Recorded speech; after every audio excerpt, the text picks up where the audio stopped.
So, ayan mga goma. As of June 3, dito tayo ngayon sa Kabanang EDSA sa may North Avenue. Sa tapat to ng SM North. So, kuha tayo ng update dito sa ginagawang MRT7 tsaka Unified Station. So, silipin natin yung mga kaganapan dito kung ano ng itsura dito sa ginagawang MRT7 tsaka yung turn back dito kung tatapos na. So, yun yung nasa harapan natin ngayon.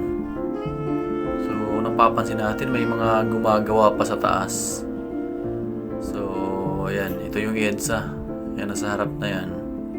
Doon naman sa may unahan, yun yung Unified Station. So, ito na yung palipad tayo ng drone dito. Ito yung kuha ng drone natin, live na kuha. So, June 3, 2026 mga goma. So, ito yung itsura ngayon niya dito sa taas.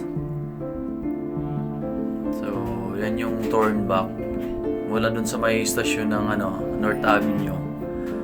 So, papuntang yan sa may West Ave. So, mahaba yung turn back na yan. Hanggang dun yan sa may kanto ng Examiner.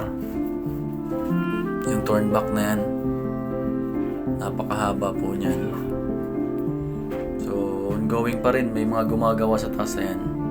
So, kung napapansin natin, pang naglalatag sila ng railings dito sa turn back na to.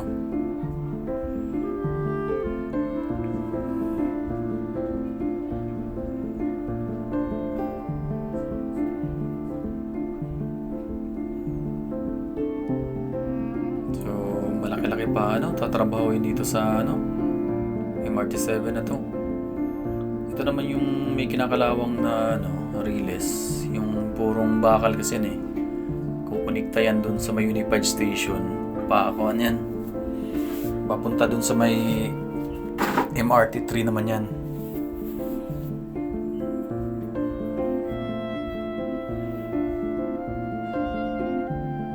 So yan, may mga tao dun mga naglalakad.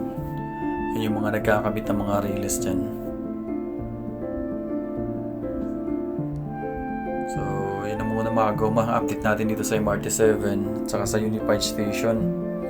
So, pa-like and subscribe na rin sa ating munting channel mga goma. Maraming salamat.